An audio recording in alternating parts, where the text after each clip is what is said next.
আলোচনা হবে আজকে বৃন্দাবন তত্ত্ব নিয়ে। সামনে হোলি রয়েছে, তাই না?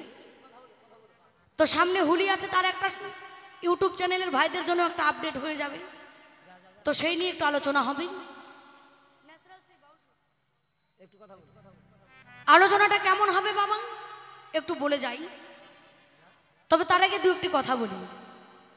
আমার বিপক্ষের ভাবুক যিনি, তিনি অত্যন্ত জ্ঞানীগুণী সঞ্জয়শীল নামটি জানি।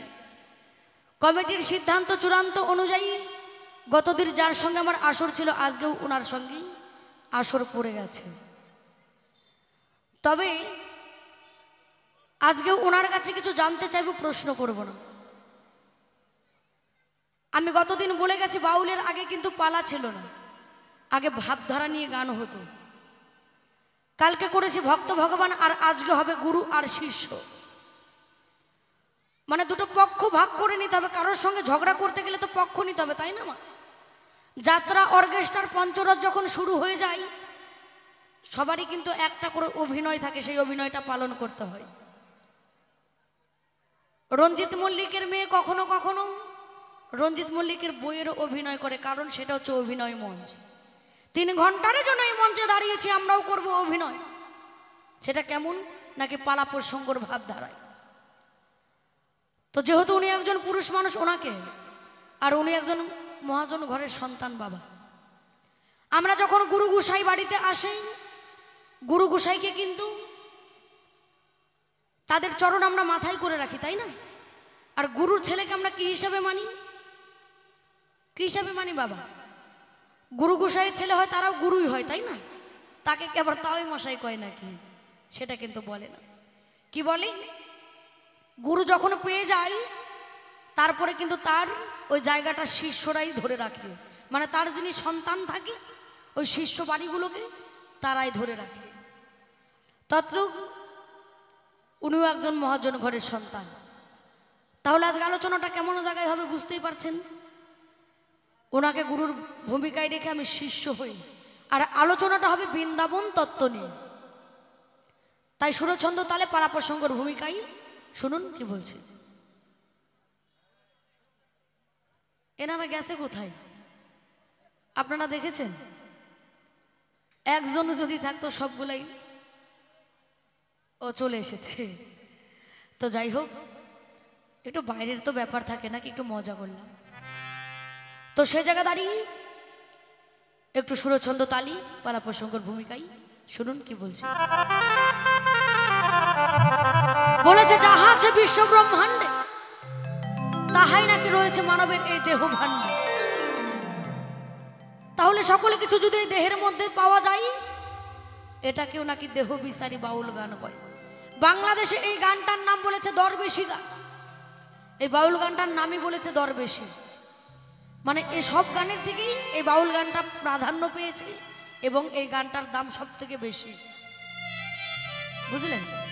নাম কীর্তন যতই করুক, আর যতই সুর চেঞ্জ করুক, আর যতই দলের মধ্যে 100 জন লোক থাকুক, তাও 10,000 টাকার উপরে মনে হয় যায় না।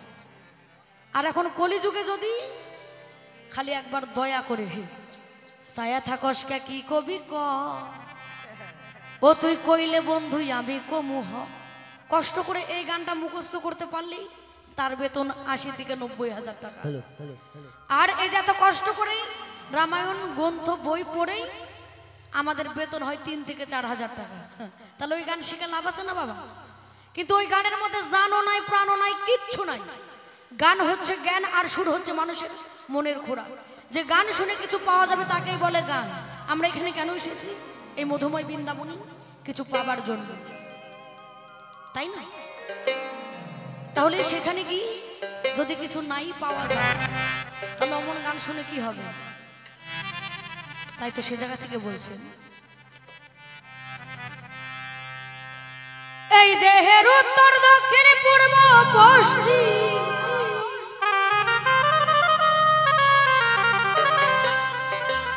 দেহের উত্তর দক্ষিণ পূর্ব পশ্চিম,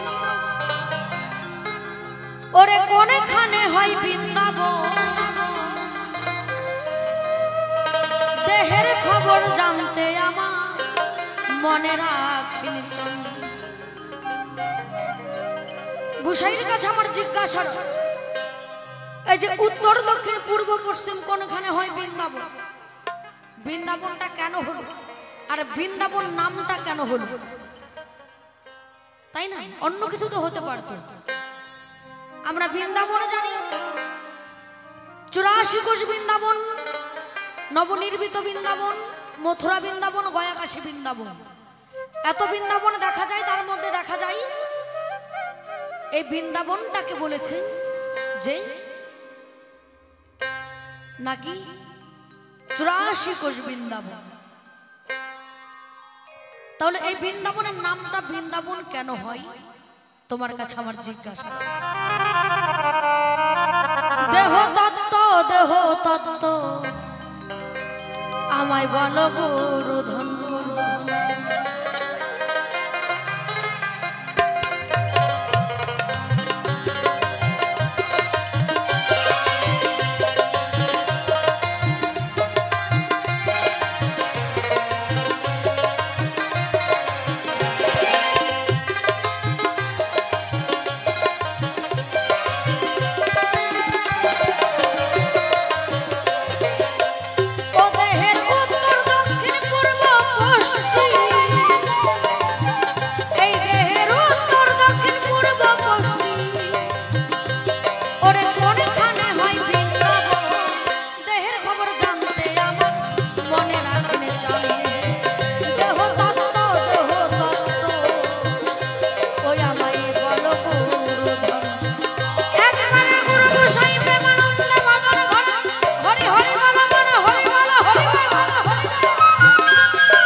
সেই যমুনার তীরে বসে অনাদিরাদের প্রাণ গোবিন্দ আমার মনের সুখে বাঁশরি বাজায়। গোসাইয়ের কাছে আমার জিজ্ঞাসা হয়, এই দেহের মধ্যে কোন জায়গায় সেই যমুনা নদী রয়? একটু বলে যাবে এ সবাই। আর এই যে 84 কোষ বৃন্দাবন, এই মাপটা কেন 84 কোষ হলো? 83 কোষ হতে পারতো, 85 কোষ হতে পারতো, তাই না বাবা? তা না হয়ে কেন 84 কোষ বৃন্দাবন হয়? আজকে কিন্তু বললে হবে না গোসাই, এই মঞ্চে 84 কোষ বৃন্দাবনটা আঙ্গুল দিয়ে মেপে মেপে দেখাতে হবে। তোমার কাছে আমি আজকে দেখতে চাই এসব। কোনখানে যমুনার কুলে কৃষ্ণচন্দ্র বাজায় বাঁশি জয় রাধে বলে।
সদাই করেন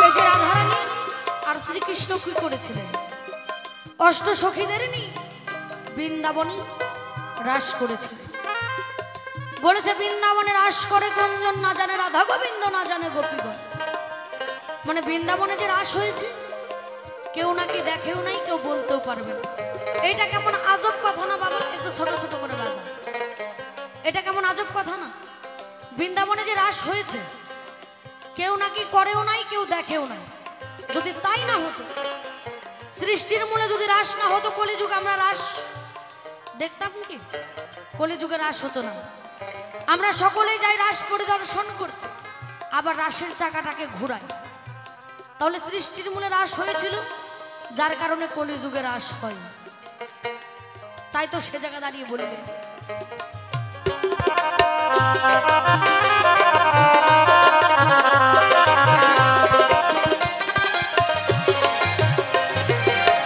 কোনখানে হয় গো মহারাস কোনখানে রাধা কৃষ্ণ সদাই করেন বা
মঞ্জুরি কি জিনিস সেটা খাই না মাথায় দেয় সেটা কিন্তু আমার জানা নাই গোসাই আমরা তুলসী মঞ্জুরি দেখতে পাই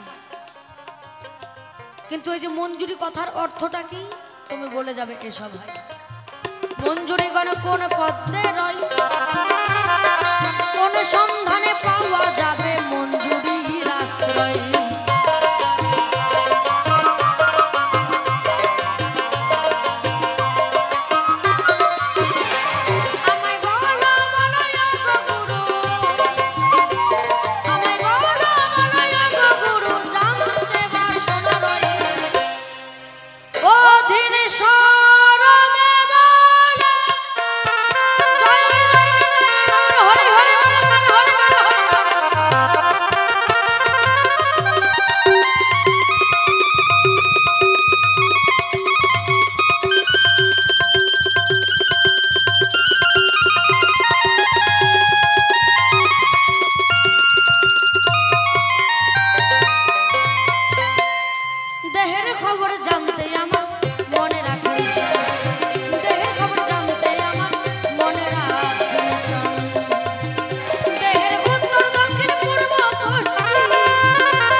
প্রথমবারে বেশি বলার দরকার নাই এই কয়েকটি জিজ্ঞাসা যত প্রশ্ন করেছে বলেছে প্রশ্ন করতে পারি না জিজ্ঞাসাও করতে পারি না প্রশ্ন করে কারা স্কুল টিচার যারা তাই না বাবা আর জিজ্ঞাসা করে কে বাপে আর মায়ে করা বাজে বাহ তাহলে আমি স্কুল টিচারও নই আমি তোমার গুরুজন ব্যক্তিও নেই তোমার কাছে জিজ্ঞাসা করতে যাব, তবে আমার কিছু চাওয়া, ভক্তের মনের কিছু বাসনা তিনি গুরুর চরণে অর্পণ করেছেন শিষ্য হয়ে। এবার যদি সেই জায়গায় যদি কিছু দুই একটা কথা না বলি, হয়তো শিষ্য অখুশি হতে পারে। বলে তবে কি বলবো আপনাদের, ঠাই এরকম শিষ্য জীবনে কোনোদিন দেখি নাই। মানে প্রশ্ন করলো যখন, মনে হচ্ছে সেই গুরুদেব। কি প্রশ্ন যখন তিনি করলেন, প্রশ্নের ভাব দেখে মনে হচ্ছে তিনি একজন গুরুজন। আবার বলছে আমি প্রশ্ন করতে জানি না। প্রশ্ন কেমন? এই সাউন্ডটাই থাকবে দাদা বাইরে। এই দেহের উত্তর দক্ষিণ পূর্ব পশ্চিম কোনখানে হয় বৃন্দাবন? এই হিচিংটা একটু ধরে রাখো। দেহের খবর দেখে এর খবর বলো গুরুধন। কোনখানে যমুনার কূলে কৃষ্ণচন্দ্র বাজায় বাঁশি জয় রাধা বলে? এই দেহের মধ্যে যমুনা নদী কোথায়? সে যমুনার কূলে ভগবান শ্রীকৃষ্ণ বসে মনের আনন্দে আবার বাঁশরিও বাজায়। এই দেহে কদমের গাছ কোথায় পাই? মঞ্জুরিগণ কোথায় রয়? মঞ্জুরি কথার অর্থ কি? প্রশ্ন করেনি কিন্তু। তাহলে কতগুলো প্রশ্ন হলে বলেন। তারপরেও আবার কয় যে বৃন্দাবন, এখন বৃন্দাবন নাম শুনতে পাচ্ছি। এই বৃন্দাবন পূর্বে কি নাম ছিল? কেন বৃন্দাবন হলো? এই বৃন্দাবনের কিছু কথা বইলো। এই বৃন্দাবন কেন 84 ক্রোশ হলো? 83, 85 আরো কিছু বাড়াই দিতে পারতো, তা না করে কেন বৃন্দাবন 84 ক্রোশ হয় এই জিজ্ঞাসা করে আজকে ধর্ম সভায়। তাই হাতে গন্তি করে দেখলাম যে মোটামুটি 8-10টা প্রশ্ন হয়ে গেছে। তাই কইটা ঠিক কই নাই? 8 থেকে 10টা। তো এত প্রশ্ন যদি একবারে করো তাহলে সময় লাগবে আমাদের দুজনে মিলে 8 ঘন্টা। কি কারণ প্রশ্ন তো লিখতে বাবা ছোট। কি আগেকার দিনে আপনারা পড়েছেন না? আগে যতদূর সম্ভব ক্লাস 5এই পাওয়া যেত প্রথম বিশ্বযুদ্ধ, দ্বিতীয় বিশ্বযুদ্ধের গল্প। পড়েনি আপনারা? কি ব্যাপার, আপনারা পড়াশোনা করেন না নাকি? আমার মতো আপনারা মূর্খ?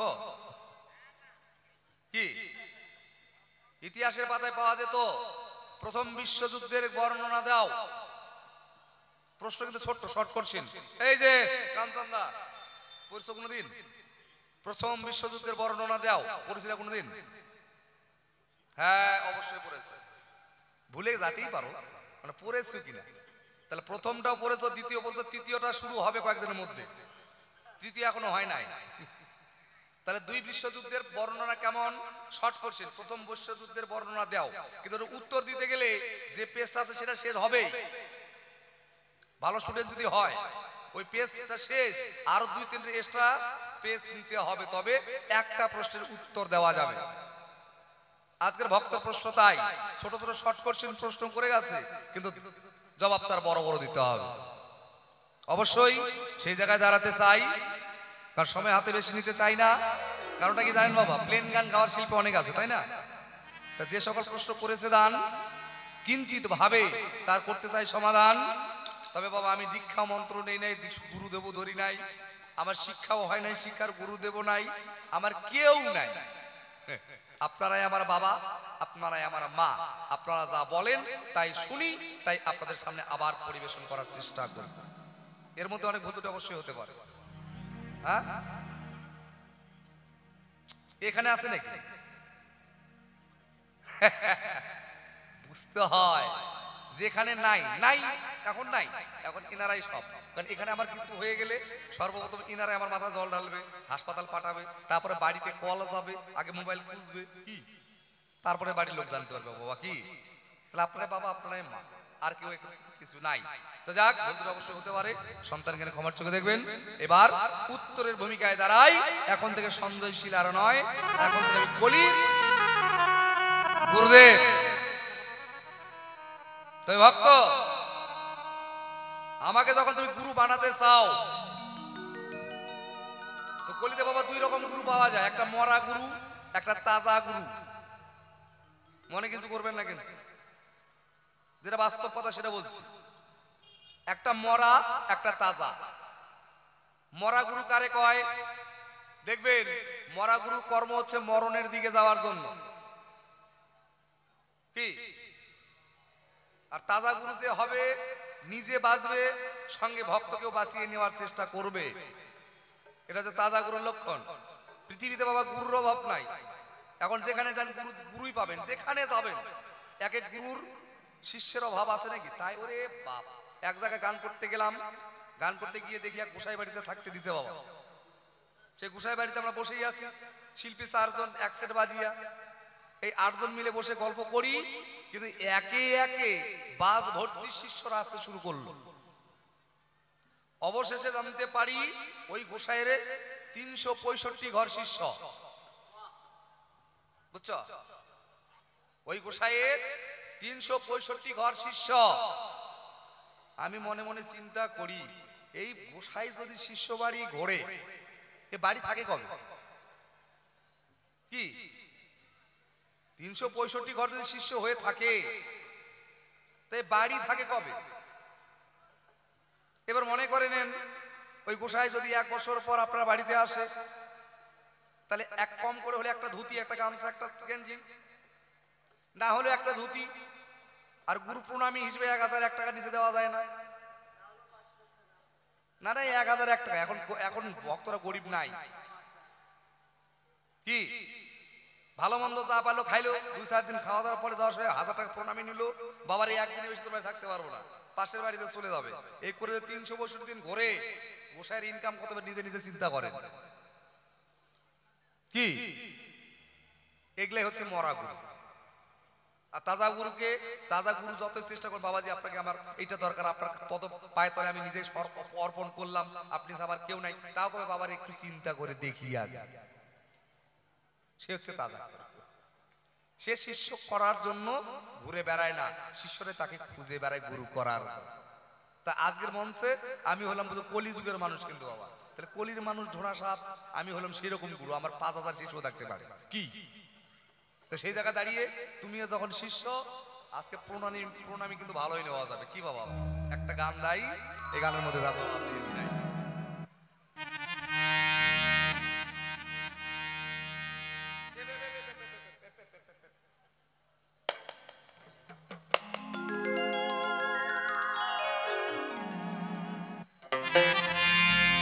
এই দেহের উত্তর, দক্ষিণ, পূর্ব, পশ্চিম কোনখানে?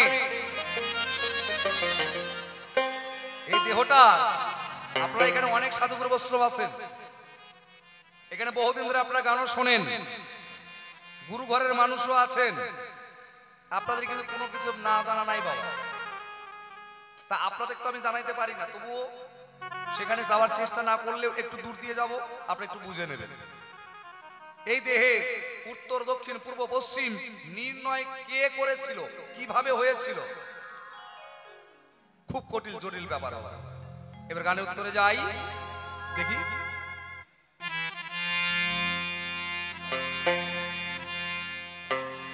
দেখো হৃদয় বৃন্দ,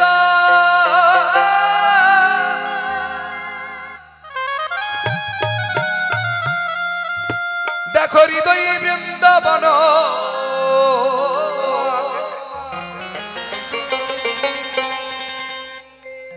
শ্যামের বাসি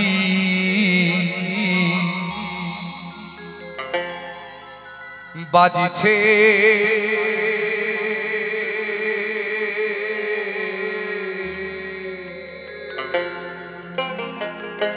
এই দেহেতে আছে। এই যে পাগল,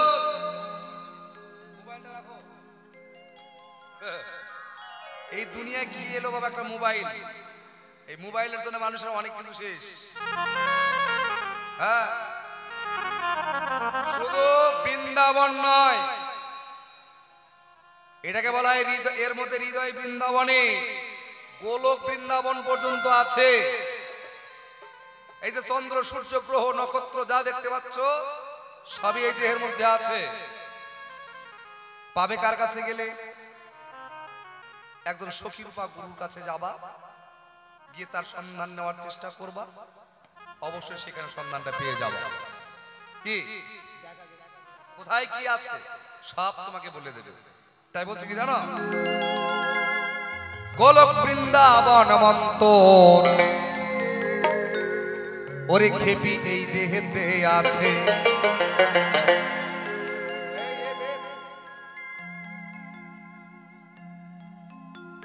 গোলক বৃন্দাবন মন্তর দেহেতে আছে,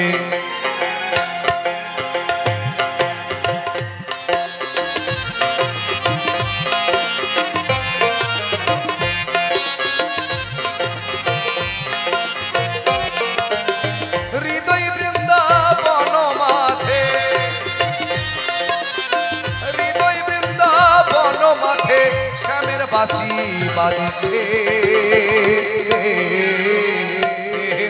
আছে, গোলক বৃন্দাবন মন্তর দেহেতে আছে, গোলক বৃন্দাবন মন্তর দেহেতে আছে। জয় রাধা গোবিন্দ প্রিয়াকার হরিবল হরিবল হরিবল।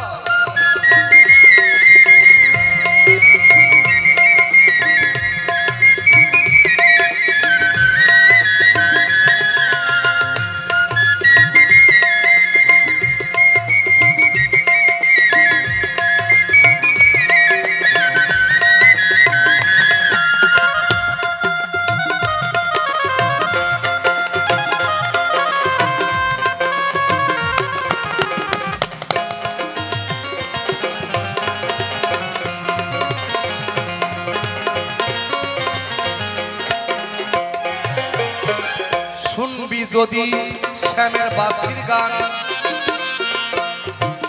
দম ধরিয়া উজান ঘরে পাগল মারো আগে টান টান। আমাদের এই কার পর কোনোদিনই শোনার হতে পারে না। এই বাঁশির বাজার শুনলে কি করে জানো, নাভিপুল পদ্মের 4 আঙ্গুল নিম্ন ভাগে কুলকুণ্ডলী নামক একজন যন্ত্র আছে, তাই এই কুলকুণ্ডলিনীকে জাগাইতে হবে শ্বাসের কর্ম দ্বারা, দিলাম পরিচয়।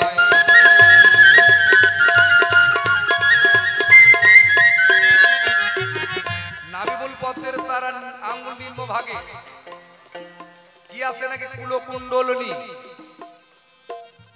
আছে, কেমন করে নাকি জিলাপি পেঁয়াজের মতন আড়াই পেঁয়াজ পেঁয়াজ দিয়ে নিজের লেস নিজের মুখের মধ্যে ঢুকিয়ে দিয়েছে, ঢুকিয়ে দিয়ে ঘুমিয়ে আছে। তাহলে একে জাগ্রত করতে কি করে, গুরুর কাছে গিয়া গুরুর দেওয়া মন্ত্র জপ করিয়া ধ্যানে বসে শ্বাসের কর্ম করে একে জাগ্রত করতে হয়, আর সেই সম্মানই দেয় গুরুদেব। তুমি যাবা গুরুর কাছে, গুরুর কাছে গিয়ে বলবা, তোমাকে এই সম্মান দিয়ে দেবে। জাগ্রত হলে কি হবে, তখন এই শ্যামের বাঁশির গান অটোমেটিক তোমার কানে বাজবে। কি তাহলে দেহের উত্তর দক্ষিণ পূর্ব পশ্চিম কোন দিকে? ও বাবা, সৃষ্টির মূল জায়গাটাকে বলা হয় উত্তর, তাই না? আপনারা যুক্তি দেবেন, কিন্তু আমি বলবো আমাদের দেহটা আমি যেদিকে দাঁড়িয়ে থাকি না কেন, আমার তো দেহের উত্তর দক্ষিণ পূর্ব পশ্চিম আছে। তারপর এদিকে আমাদের 10টা দিক, উত্তর দক্ষিণ পূর্ব পশ্চিম ঈশান বায়ু অগ্নি নৈঋত উদ্ধ অর্ধ, তাই না? এই যে 10টা দিক, এই 10-এর মধ্যে প্রধান হচ্ছে 4 দিক। তদ্রূপ এই দেহের মধ্যে 10টা দিক আছে, তার মধ্যে প্রধান 4 দিক, উত্তর দক্ষিণ পূর্ব পশ্চিম। আছে কোথায় আর কিভাবে পাওয়া যায়? এই উত্তর দক্ষিণ পূর্ব পশ্চিম আমরা কিভাবে দেহের মধ্যে পেয়ে যাব ভাই, এই কথা জানিতে গেলে যেতে হবে সৃষ্টির মূলে, দিব পরিচয়।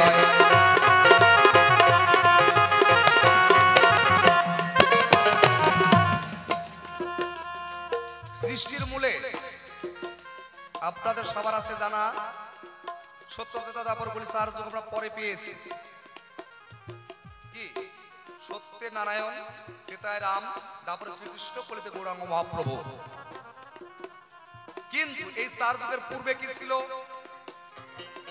নাকি ছিল কি অন্ধকার, ধুন্ধকার, নৈশব্দকার, নিরাকার, আকার, সাকার, এভাবে 11 নাম্বার কার হলো জলাকার। 11 নাম্বারে যেটা পড়েছে সেটা হলো জল আকার। আর এই জলাকারময় সংসারে একজন ছিল একমাত্র, সে কে? অন্ধকার যুগে জ্যোতির্ময় জ্যোতি আমার অনাদির আদি প্রাণ গোবিন্দ। তিনি ছিলেন নিরাকারে, জ্যোতির্ময় জ্যোতি হয়ে আকার ধারণ করলেন। আকার থেকে পরে তিনি সাকার হয়েছিলেন। তো একাকী জীবন কতদিন কাটায়? মনের ভাব করলো প্রকাশ। একাকী জীবন কাটাইলে তো আমার কেউ চিনবে না। আমি যেখানে আছি কে জানবে? কিছুই তো নাই, শুধু অন্ধকার, অন্ধকার, অন্ধকার। মনের ভাব প্রকাশ করিবার তরে সর্বভদ্রে একটা নারীর সৃষ্টি করে। সর্বভদ্রে নাই যে নারীর নাম হলো শ্রীমতী রাধা, আমি দিলাম পরিচয়।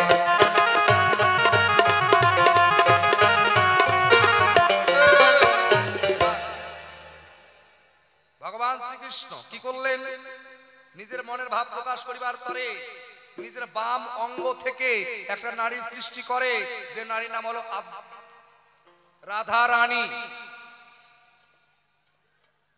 সৃষ্টি হলেন যখন অনেক কাহিনী থেকে গেল তখন, কিন্তু সাধুগুরু বৈষ্ণবে যারা সেখান থেকেই নির্ণয় করলেন কি সৃষ্টির মূল যিনি ভগবান, তিনি তো একাই ঈশ্বর।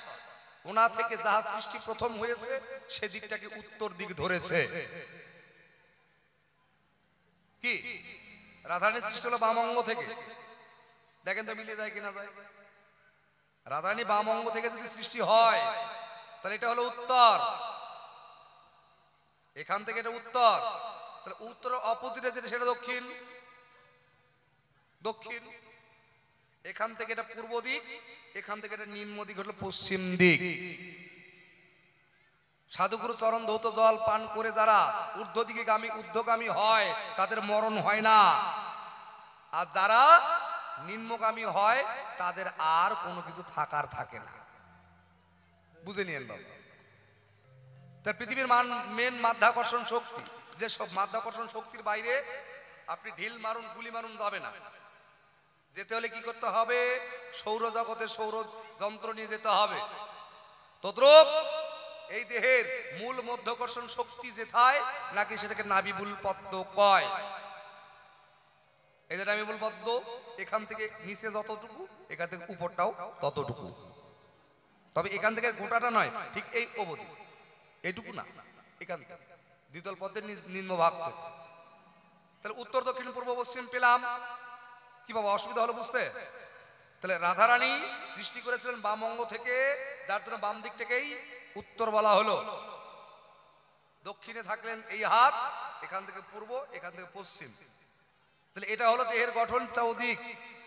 এর মধ্যে বৃন্দাবন কোথায়? বৃন্দাবনের কথা কিছু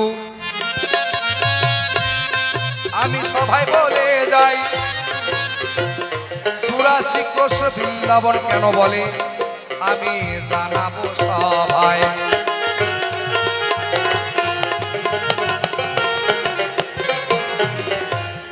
84 কোষ বৃন্দাবন। ভগবান শ্রীকৃষ্ণ রাধারানীকে আশীর্বাদ করেছিলেন, সেখানে অন্য একটা ডিম তৈরি হয়। রাধারানীর গর্ভে একটা ডিম জন্মগ্রহণ করে। ডিম ডিম মনে বলে না ডিম আগে না ফল আগে, কি বলে না বাবা? এই ডিম সৃষ্টি হলো যখন ওই জলের উপর ভাসিয়ে দিয়েছিলেন রাধারানী, যার জন্য তাকে অভিশাপ পেতে হয়েছিল।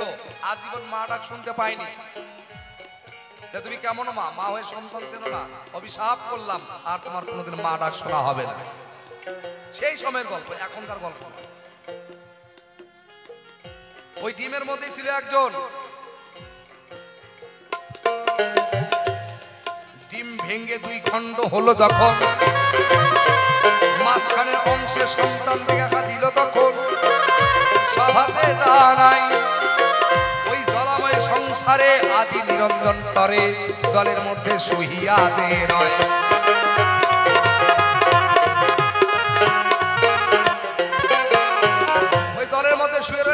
নিরঞ্জন। অনেকে বলে যে বিষ্ণু নারায়ণ একটা, ভুল। মহাবিষ্ণু আলাদা, বিষ্ণু আলাদা। আদি নিরঞ্জন নারায়ণ যাকে বলি আমরা, সে হচ্ছে মহাবিষ্ণু। আর যে শুধু বিষ্ণু, এ কিন্তু নারায়ণ না। মানে এক এক শাস্ত্রে এক এক রকম বলছে বাবা। আর কারটা বলবো না, এটাই হলো ব্যাপার। আর হিন্দু ধর্মে 14 শাস্ত্র, মানে কি 4 বেদ আর 14 শাস্ত্র, 18টা পুরাণ। এত কিছু করার পরে 3টে ভাগে বিভক্ত করে দিল, তারপরেও জীবের কল্যাণ হয় না। এত কিছু করার পরে কি করলেন? নিজের নয়ন থেকে চন্দ্র সূর্য সৃজন করে, তাই মন থেকে করেছিলেন আকাশ, দিলাম পরিচয়।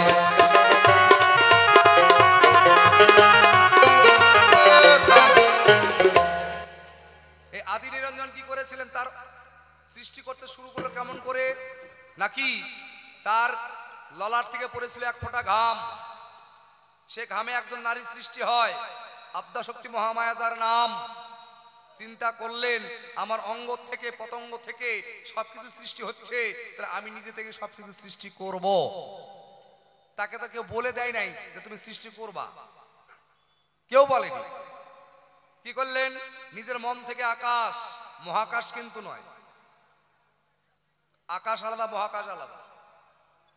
মন থেকে করলেন আকাশ, নিঃশ্বাসে পবন, 2 নয়ন থেকে চন্দ্র সূর্য, কান থেকে বের করে ময়লা ফেলে দিলেন, সেখানে হলো মধুকৈটব। কি? তার মেদ থেকে হলো মাটি। এইভাবে সবকিছু সৃষ্টি করলেন নিজের দেহ থেকে। সাধুগুরু বৈষ্ণবে যারা 3 পাতার পঞ্জিকা পড়েছিলেন, তারা বলছে এই দেহের মধ্যে 84 ক্রোশ জায়গা একমাত্র এক জায়গাতেই পাওয়া যায়। তার 84 ক্রোশ বৃন্দাবন কি করে হলো? এক এক ক্রোশ সাধুগুরু বৈষ্ণব এক এক বৃদ্ধাঙ্গুলি সমতুল্য ভেবে নিলেন। এক এক বৃদ্ধাঙ্গুলি, আর এক এক বৃদ্ধাঙ্গুলি করে পাঠশালার উপর একটু মেপে মেপে নিবেন বাবা। 84 বার মেপে নেওয়ার পরে দাগ নির্ণয় ভেঙে দিয়ে আপনি দাঁড়িয়ে যাবেন এইভাবে। দাঁড়ানোর পরে ওই যে পাঠশালাটা 84 বার মেপেছেন, নিজের বৃদ্ধাঙ্গুলে ধরবেন, দেখবেন ঠিক এই 2 ভুরুর মাঝখানে দ্বিদল পদ্মের নিম্নভাগে এসে দাঁড়িয়ে যাবে। মানে এক কথায় পায়ের বৃদ্ধাঙ্গুল থেকে এই অবধি আপনার 84 আঙ্গুল। তাহলে একদিকের মাপ পেলাম। হাত ছড়িয়ে দেন, ছড়িয়ে দিয়ে এই আঙ্গুলের মধ্য ভাগ থেকে শুরু করে এই আঙ্গুলের শেষ ভাগ অবধি এভাবে ধরবেন। এদিকটাও 84 আঙ্গুলেই হবে। তাহলে 2 দিকে 84 যদি পাই, মাঝখানটা টোটালটাই আমার বৃন্দাবন। কারণ 84 কোষ বৃন্দাবনের মাপ। যেমন এটা কি বলে, কাটিকান্দ, তাই না? কোন থানার অন্তর্গত? গাজল। তাহলে গাজল থানার কত বড় এরিয়া আছে, তার মাপ আছে তো। তদ্রূপ বৃন্দাবনের চৌদিকে মাপ হলো 84 ক্রোশ, আর এখান থেকে এটা হলো বৃন্দাবন। এবার আপনারা নিজে নিজে একটু মনে মনে ভেবে নেন, বৃন্দাবনে 12খানা বন আছে কি না, এটা মিলিয়ে নেবেন। তাহলে বৃন্দাবনে 12খানা বন পেলাম। তাহলে বৃন্দাবনের নাম বৃন্দাবন কেন হলো? আগে নাম ছিল ব্রজ। ব্রজ আগে নাম ছিল, বৃন্দাবন ছিল, আগে ছিল ব্রজ। কোন ব্রজ? দেখবেন বাবা, অনেকে বলে না বাবাজি আপনি এখানে গান শুনতে এলেন, কি করে এলেন? বলে বাবে পথ ব্রজে এলাম। কি বলে না বাবাজিরা? বলে না যে বাবাজি কিভাবে এলেন? আমি পথব্রজে এসেছি। পথব্রজে মানে হাঁটি হাঁটি আইছে। কি পথ চলাকে বলা হয় ব্রজে আসা। ব্রজে যাচ্ছে মানে পথব্রজে, মানে হেঁটে হেঁটে এসেছেন তিনি। তাহলে বর, আর বললাম না, একটু বুঝে নিন, বর রজ। তাহলে ব্রজ ছিল, বৃন্দাবন হলো। বৃন্দাবন কেন কয়? কেদার রাজার কন্যা বৃন্দাধুতি যার নাম, সে সেখানে গিয়ে কৃষ্ণের ভজন সাধন করেছিলেন। তার রূপে গুণে, এই ধ্যানে তপে নিজের অঙ্গ থেকে একটা জ্যোতির্ময় জ্যোতি বেরোতে শুরু করেছিলেন। যখন ওই পথ বেয়ে মনোরথে আকাশ পথে যায় ইন্দ্র, চিন্তা করে এতদিন তো এই বনের মাঝারে এত বড় লাইট দেখি নাই, মনের ভাব করলো প্রকাশ, সেখানে গিয়ে উদয় হলেন। গিয়ে দেখে একজন সুন্দরী রমণী বসে ধ্যান করছেন, আর তার অঙ্গ থেকে এই জ্যোতির্ময় জ্যোতি লাইট বেরিয়ে যাচ্ছে। কে তুমি? সুন্দর, তোমার আগে কোনোদিন দেখি নাই। তুমি যদি আমার সঙ্গে যাও, তোমার রূপে মুগ্ধ হয়েছি, তোমাকে আমার পাট রানী করে রেখে দেব। সঙ্গে সঙ্গে তিরস্কার করেছিলেন বৃন্দে। ছি ছি ছি, আপনি দেবরাজ ইন্দ্র, আপনার এ হলো কথা বলা স্বভাব পায় না। তুমি যাবে কিনা বলো। এক কথা দু কথা তর্ক যুদ্ধ লাগলো যখন, ইন্দ্র তাকে অভিশাপ করলো তখন, হে সুন্দরী, তোমার এত বড় অহংকার হয়েছে, যাও আমি করলাম অভিশাপ, তোমার জনির দ্বারে হীরার ধার হয়ে যাক। কি এসব কথা আপনাদের জানা? অভিশাপ করলো যখন, বৃন্দেও তাকে অভিশাপ করেছিল, আজ তুমি যে কারণে যে কামে তোমার মন বিচলিত হয়েছে, তোমার সর্বঙ্গ শরীরে সহস্র যোনি হয়ে যায়, যার জন্য দেবরাজ ইন্দ্রের শরীরে যোনি পর্যন্ত হয়েছিল। দুজনে ভগবানকে স্মরণ করলেন, হে ভগবান, বিশাল অপরাধ করে ফেলেছি, বিপদে পড়ে গেলাম। এসে ইন্দ্রের ঠাই দেখা দিলেন যখন, বলো ঠিক আছে ইন্দ্র, তুমি যেমন পাপ করেছো তেমন ফল তো পেতেই হবে। তোমার অঙ্গে চোখ হবে কিন্তু তোমার অঙ্গে থাকিবে না, সেটাকে আমি পরিবর্তন করে অন্য কোথাও রেখে দিলাম। দিল কোথায়? আনারসের গায়ে। কি ওই চোখ এসে দাঁড়ালো আনারসের গায়ে। আর বৃন্দে, আমি তোমায় করলাম আশীষ দান, আজ হইতে এই বনের নাম তোমার নামেই স্মরণ করা হবে। তোমার নাম বৃন্দে, আজ থেকে হবে বৃন্দের বন। কি আগে ছিল ব্রজ, পরে হলো বৃন্দের বন। আর বৃন্দে, এই তোমার বনেই আমার যত লীলা আছে সম্পূর্ণ করিব। একদিন তোমার এই হীরার ধার পর্যন্ত আমি মোচন করে দেব। ভগবান কথা দিয়েছে, তাই তার হীরার ধার পর্যন্ত মোচন করেছিল। করে নি বাবা। কি একদিন যত সখীরা ওই বৃন্দাবনে মনের আনন্দে গোপীরা নাচা গায় যখন করে, ভগবান নিজে একটা ভেড়া রূপে ধারণ করেছিলেন। ভগবান ভেড়া রূপে ধারণ করে দৌড় দিয়ে এদিক ওদিক ছোটাছুটি করতে করতে করতে করতে করতে কথা দেওয়া আছে বৃন্দাকে, তোমার হীরার ধার মোচন করব। আর ভেড়ার শিং ছাড়া কিন্তু হীরার ধার কাটে না। হীরা কাটার একটাই যন্ত্র, সেটা হলো ভেড়ার শিং। গিয়ে জায়গা মতন একটু ঠেলা দিল, তার ধার পর্যন্ত মোচন হয়ে গেল। দৌড় দিয়ে একটা কুঠিরে ঢোকে, সব সখীরা কয় আমাদের সখীকে আহত করেছে, এই ঘরে গেছে সেই ভেড়া, সবাই মিলে একটু আগুন লাগাই দিয়ে পুড়ে মরে যাক। কি বাবা, ওই ভেড়া যে ঘরে ঢুকলো, সবাই মিলে যে খড় পোয়াল দিয়ে আগুন লাগিয়ে দিল। আগুন লাগাও শেষ, ঘর পোড়াও শেষ। পরে গিয়ে দেখে ওখানে কিছু নাই, শুধু একটা রক্তের লাল অংশ পড়েছিল। সেখান থেকে সবাই হাতে নিয়ে আবিরের মতন ছিটাতে শুরু করলেন। কি সেখানে ভগবান কি ছিল? ভগবান তো চলেই গেছে, কিন্তু তার একটা প্রতিচিহ্ন রেখে গেছিলেন, যে তার পায়ের যে লাল বর্ণ, ওই লাল আলতা ঢিপিটুকু রেখে যায়, সেখান থেকে আবিরের সৃষ্টি হয়। এই যে তোমার কথার জবাব, ওই না কথাই হইয়া যায়। আরো কিছু জিজ্ঞাসা করে গেছো তুমি, জানাবো সবাই।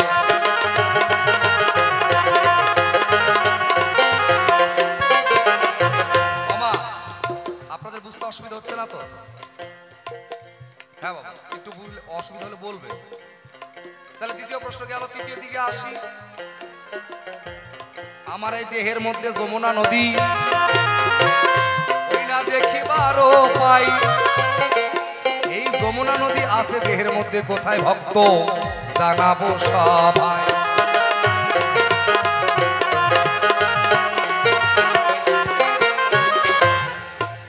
তাহলে দেহের মধ্যে যমুনা নদী কোথায় আছে? নাকি যমুনার জল সবসময় বয় না? দেহের মধ্যে যে যমুনা নদী আছে, এই যমুনার জল সবসময় বয় না। আর এই যমুনার জল সবসময় দেখাও যায় না। বয় কখন? এই যমুনার জল বয় কখন? আমাদের যেমন ভিতরে আত্মা আছে কয়টা বাবা? 5টা, তার মধ্যে প্রধান 2টা, একটা জীব একটা পরমাত্মা। কি? একটা জীবাত্মা একটা পরমাত্মা। জীবাত্মার খাদ্য কি? ছোট ছোট ভাই, ছোট এখন বোঝা যাচ্ছে তো বাবা কথাগুলো? জীবাত্মার খাদ্য দৈনন্দিন আমরা যা চটে আর কি, কি জীবাত্মার খাদ্য দৈনন্দিন যা জোটে আর কি, সেটা জীবাত্মা। কিন্তু পরমাত্মার খাদ্য কি দৈনন্দিন দেন? দেওয়া হয় না। তাহলে পরমাত্মার খাদ্য মেটে কখন? পাবো কখন? কোথায়?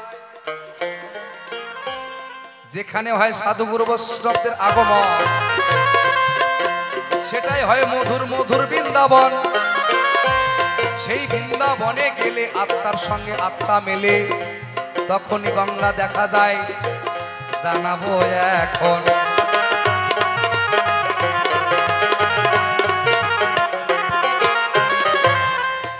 যখন এই সাধুগুরুর বাজারে ভক্ত সঙ্গে একত্র হইয়া আত্মার মিলন ঘটে, তখনই যাই জীবাত্মার পরমাত্মার খোরাক মেটে। কৃষ্ণনাম কর্ণে যখন শ্রবণ করে, তখনই গিয়া এই পরমাত্মার খোরাক মেটে। আর পরমাত্মার খোরাক যখন পূর্ণ হয়, তখনই একমাত্র কালিন্দী যমুনা দেখা যায়। কালিন্দী যমুনার জল দেখো, 2 নেত্র বয়। যখন সাধু গুরু বৈষ্ণবের চরণ ধুলি পাবে, বয়ে যাবে জানালাম তোমায়।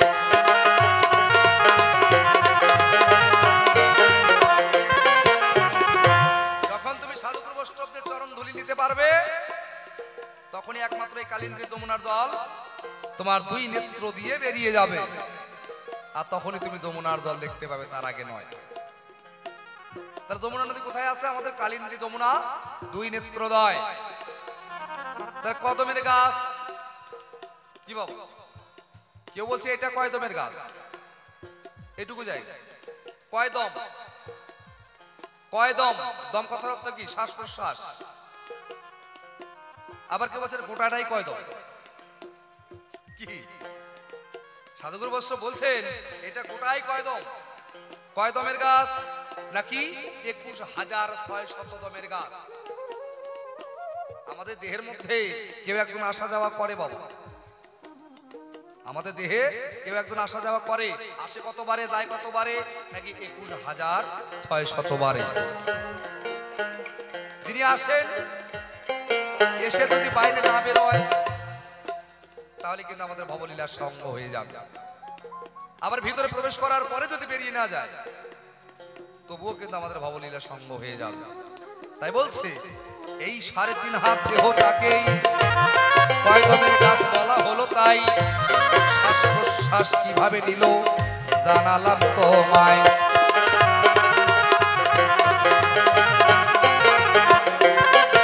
দেখো হৃদয় বৃন্দাবন মাঝে, হৃদয় বৃন্দাবন মাঝে শ্যামের বাঁশি বাজিছে।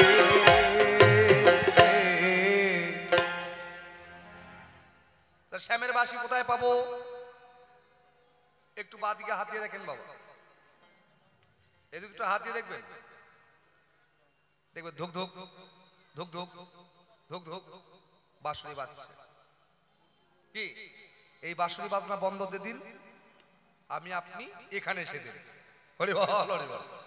তো তাই এখানে হচ্ছে কয়দমের গাছ, আর কদমের ডালে বসে ভগবান আমার মনের আনন্দে রাধে রাধে বলে বাঁশরি বাজায়।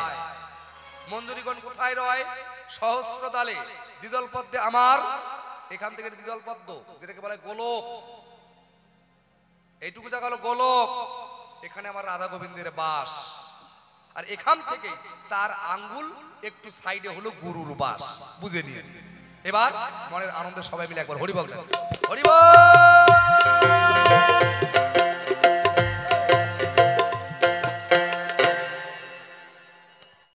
অকুল দরি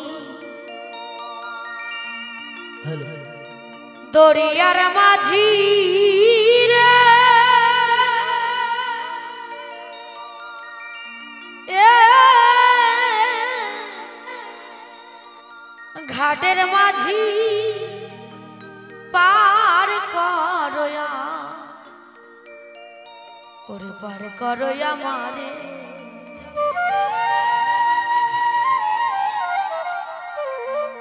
ওই যে ঝড় বাদলে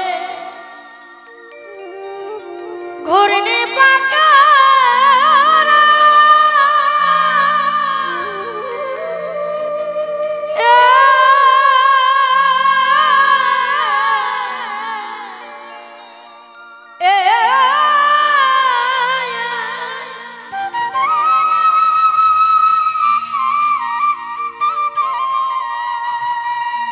ওই আমি অন্ধ পথি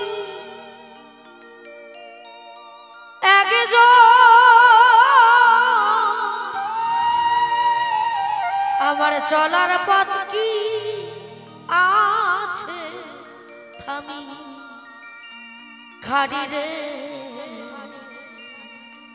ওরে সে মেঘলা নদী কিনারে ঘাটের মাঝি পার করয়া ওরে পার করয়া মারে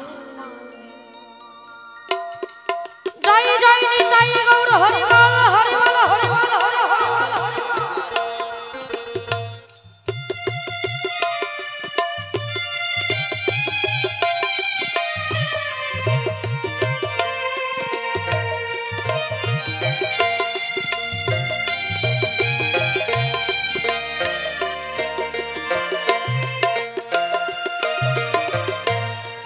ঘাটের মাঝি পার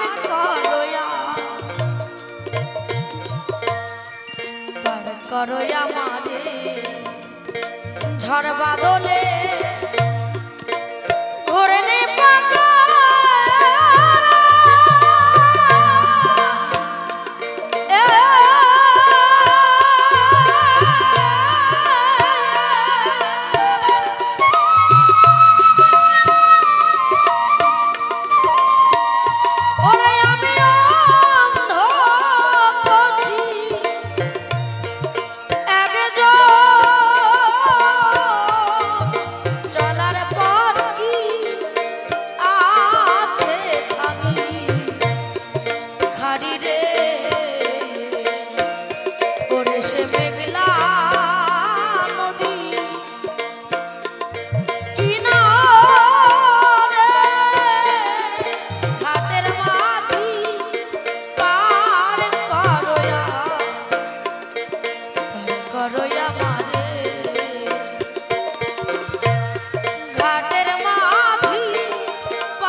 ঝড়ের রাত্রিরে চোখে যায় না কিছু দেখা ঝড়ের রাতে কেউ না সাথে ওরে দয়া কেউ নাই আমি একা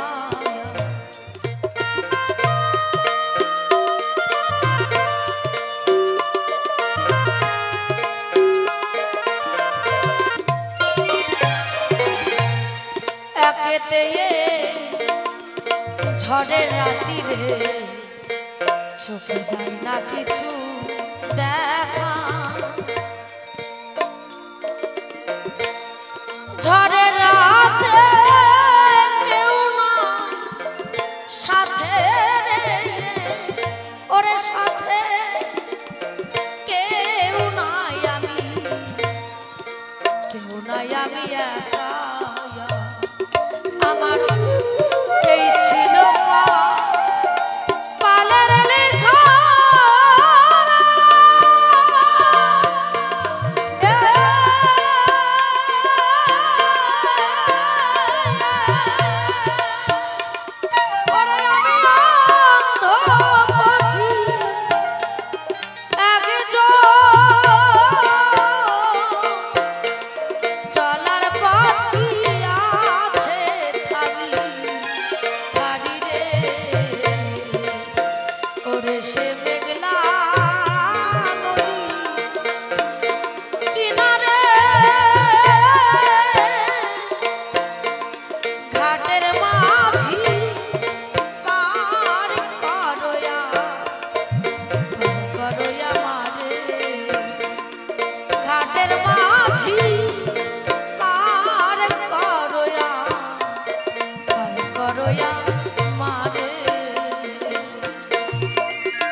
আধার রাতিরে তাতে অন্ধ দুয়ে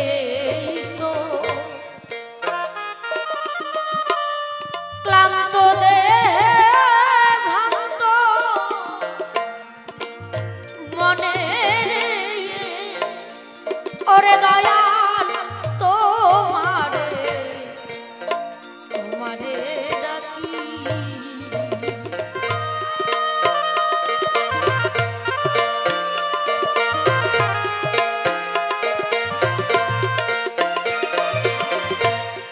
একেতে আধার রাতিরে তাতে অন্ধ দুয়ে ক্লান্ত দেহে ভক্ত মনে ও দয়াল তোমারে তোমারে ডাকি ছিলাম বাকি হলাম বাকি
আমি জানি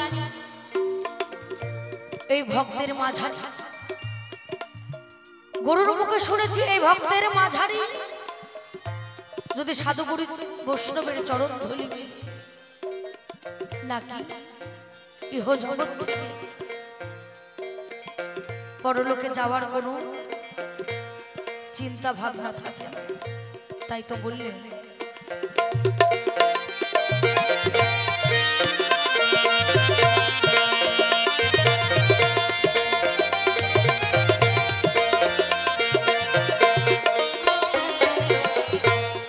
আমি সারা জনম করলাম ভিক্ষারে, কাঁধে নিয়া ভিক্ষার ঝুলি, কেউ দিল না কানা, কানা করি রে ওরে দয়া, মুখে শুধু করা, মুখে শুধু করা বলি।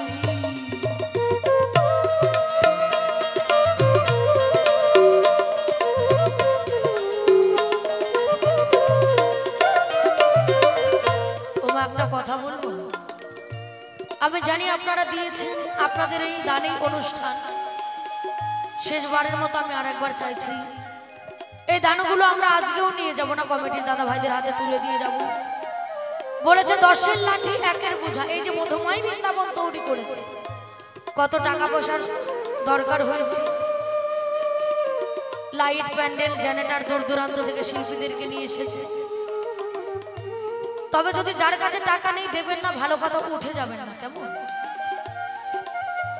কারণ নেই ভালো কথা দিতে পারবেন না, আমরা তো জোর করছি না। কিন্তু এটা হচ্ছে শ্মশান, এই দুটো হাত দিয়েছে হরির বাসরে গিয়ে দান কর, এইখানে যা দিয়ে যাবেন সেটাই ভবপারের খাতায়। এইখানে যেদিন খাঁচা ছেড়ে প্রাণ পাখি চলে যাবে, এই দেহটাকে দাহ করতে গেলে আগে টাকা দিয়ে জমিনটাকে কিনতে হবে, তারপরে এই দেহটাকে দাহ করা যাবে। আর যে করে দান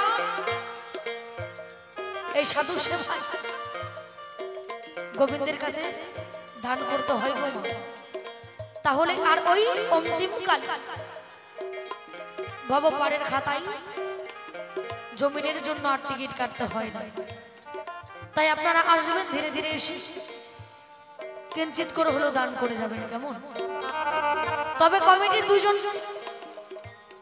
বাবাদেরকে আমি মঞ্চে চাই, একটু আসবে। সারা জনম করলাম ভিক্ষারে, কাঁধে নিয়া ভিক্ষার ঝুলি,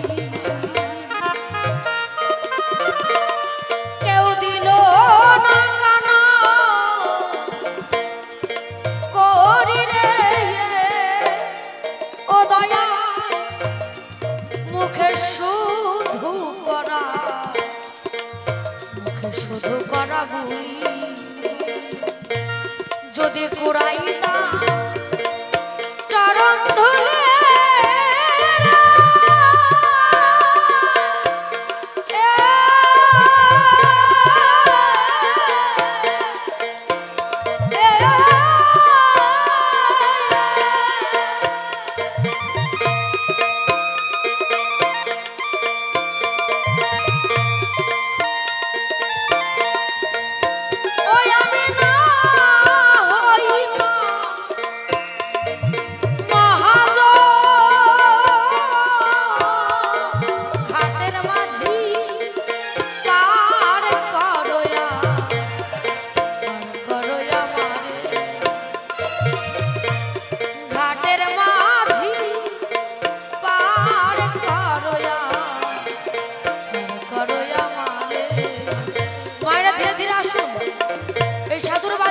দান করতে হয় গো,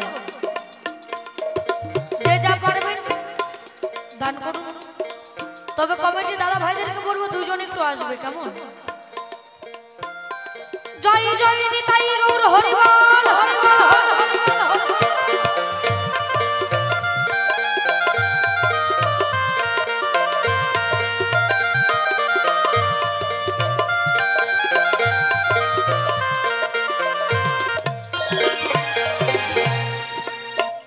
অনাদিক পরাণে প্রিয় রে তুমি নিদানের কান্ডারি আমি কেমন করে যাব পারে রে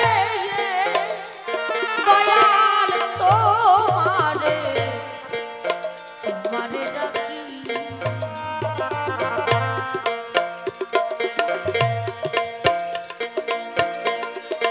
অনাদিক পরাণে প্রিয় রে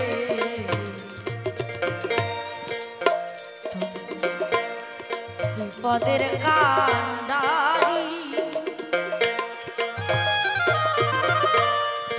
কেমন করে দিব পারি রে দয়াল তোমারে তোমারে ডাকি ছিলাম বাকি